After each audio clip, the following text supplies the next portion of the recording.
মাথাভাঙ্গা শহরে ফের তৃণমূল নেতাদের বিরুদ্ধে দুর্নীতির অভিযোগ তুলে পোস্টার পড়ায় রাজনৈতিক মহলে শুরু হয়েছে জোর চর্চা। এবার মাথাভাঙ্গা পুরসভার 5 নম্বর ওয়ার্ডের তৃণমূল কাউন্সিলর চন্দ্রশেখর রায় বসুনিয়া ওরফে বান্টির নামে দুর্নীতির অভিযোগ তুলে শহরের বিভিন্ন জায়গায় পোস্টার লাগানো হয়েছে।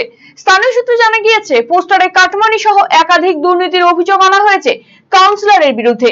এর আগেও তৃণমূল যুবনেতা নয়নজ্যোতি সাহার নামে একই ধরনের পোস্টার ঘিরে উত্তেজনা তৈরি হয়েছিল। এবার ফের নতুন করে পোস্টার পড়ায় রাজনৈতিক তরজা তুঙ্গে। তবে কারা এবং কোন সংগঠনের পক্ষ থেকে এই পোস্টার লাগানো হয়েছে তা এখনো স্পষ্ট নয়। যদিও এই ঘটনাকে হাতিয়ার করে বিজেপির দাবি, তৃণমূল পরিচালিত সরকারের আমলে একের পর এক দুর্নীতির ঘটনায় সাধারণ মানুষের ক্ষোভ বাড়ছে। সেই কারণেই মানুষ প্রতিবাদের ভাষা হিসেবে পোস্টার লাগাচ্ছেন।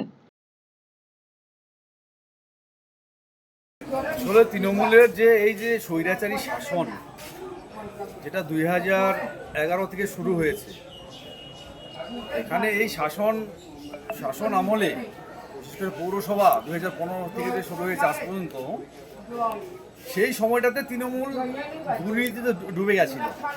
আষ্টে পৃষ্ঠে তারা দুর্নীতির সাথে তারা যুক্ত হয়ে গেছিল। সেখানে হাউস ফর অল থেকে শুরু করে